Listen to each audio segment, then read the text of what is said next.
नमस्कार दोस्तों, स्वागत है आप सबका एक बार फिर से टेक्निकल अस्त में। दरअसल आप लोगों ने कमेंट में पूछा था कि आखिर इसरो के वैज्ञानिक को मारने की साजिश क्यों की गई।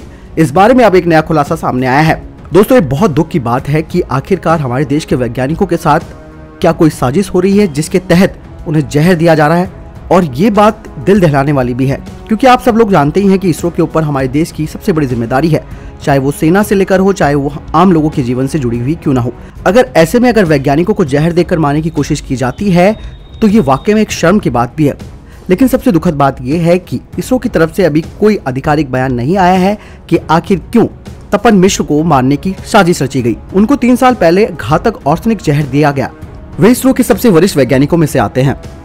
अब उन्होंने कहा है कि उनको मारने की कोशिश इसलिए की गई क्योंकि वे स्वदेशी रडार इमेजिंग सैटेलाइट यानी कि RISAT को विकसित करने में उनका योगदान था। उन्होंने कहा कि उनका योगदान रडार इमेजिंग सैटेलाइट विकसित करने में था, जो कि बेहद उच्च श्रेणी की तकनीक है।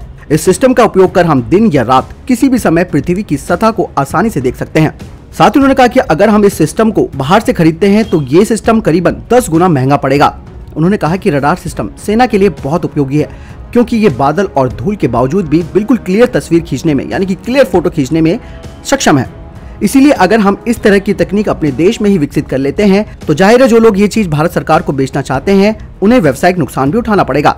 हो सकता है कि उन्हें जहर देने के पीछे कुछ ऐसे ही लोगों का हाथ रहा हो।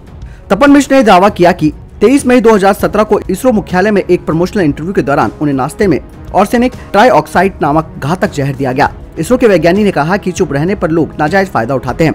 एजेंसियां इसकी जांच करेंगी। और साथ ही उन्होंने कहा कि ये किसी सड़क छाप बदमाश का काम नहीं हो सकता। निश्चित तौर पर हमारे संगठन में कुछ जासूसी संगठनों की घुसपैठ है। उन्होंने कहा कि ये बात मैंने इसलिए सार्वजनिक की ताकि सतर्कता बढ़े और इस तरह की घटनाओं को रोकने का उपाय हो।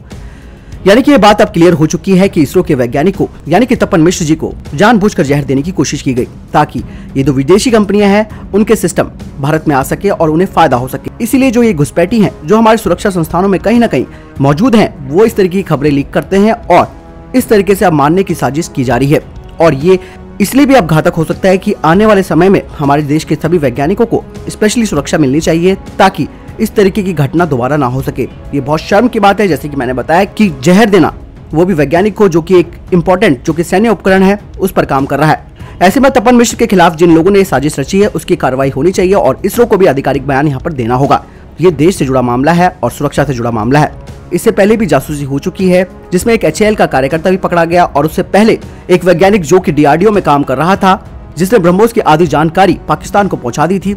इनके खिलाफ भारत अब सख्त कार्रवाई करने की सोच रहा है और करेगा भी, क्योंकि जानकारी लीक होना ये देश की सुरक्षा में एक बड़ी सेंधमारी है। दोस्तों, वैसे आपको क्या लगता है इस बारे में, आप जरूर कमेंट सेक्शन में लिखकर बताएं। वीडियो को अधिक से अधिक शेयर जरूर करें ताकि इसरो तक ये बात पहुंच सके और वहां से भी आधिकारिक बयान हमारे पास आ सके। बहरहाल इस वीडियो के लिए इतना ही, मिलता हूं नए वीडियो के साथ, तब तक के लिए जय हिंद, जय भारत।